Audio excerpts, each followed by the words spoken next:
in my top 50 for this category. But you picked a horse who could be a lightweight flyer in the Cups, or at least a horse who's going to probably find his way into those BC grade sort of staying races. Yeah, I think it would be hard to beat in like a Bart Cummings, Herbert Power, Geelong Cup. That horse is Gilded Water. We probably haven't really taken a whole lot of notice of him in Victoria, given his 3 runs have been in Sydney. But he won at Kembla Grange as a $3 favourite. His first run here in Australia. He beats Alec Hance. So yes, Chairman's Handicap winner who started favourite in the Sydney Cup. Automatically, that jumps off the page at you. Then he goes to the 21st of December, bolts in a benchmark 78 over 2,400 metres. He goes 95.5 on the weight for age scale, which is a pretty big number coming out of a benchmark 78. That's a genuine Saturday class number, probably pushing.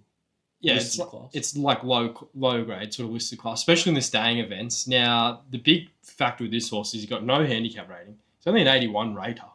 Okay. So he's going to have to probably potentially even win a decent race to sort of bolster his way into some of the bigger races later in the spring. I think you probably get into those C, B grade races on the limit with an 80 rating. But he could have like 52 kilos in a Bart Cummings. And then... Well, yeah, the minimum in those sort of races is usually 54. But yeah. Right.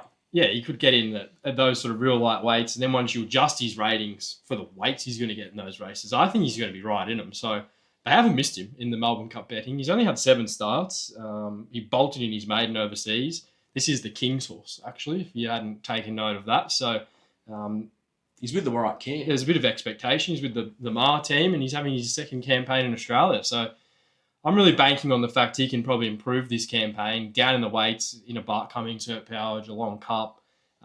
If he can sort of even improve a length or two, I reckon the ratings he could produce down in the weights are easily good enough to win those races. So he's probably a horse I'm like really looking forward to back in the next few months. I don't mind this shout at all because once I look through his profile, he's got a very, very intriguing profile. He's got a Melbourne Cup profile, doesn't he? He's only had 7 starts. Maybe not as a winner, but as a horse who could run top 6. Like you look through the horses Kieran's brung to a Melbourne Cup in the last 8 years or so. He's brung a horse like Persan, Grand Promenade, who threw that Bart Cummings. In more recent time, interpretation through a Bendigo Cup, he was able to run 6th Ash Run through a Geelong Cup, high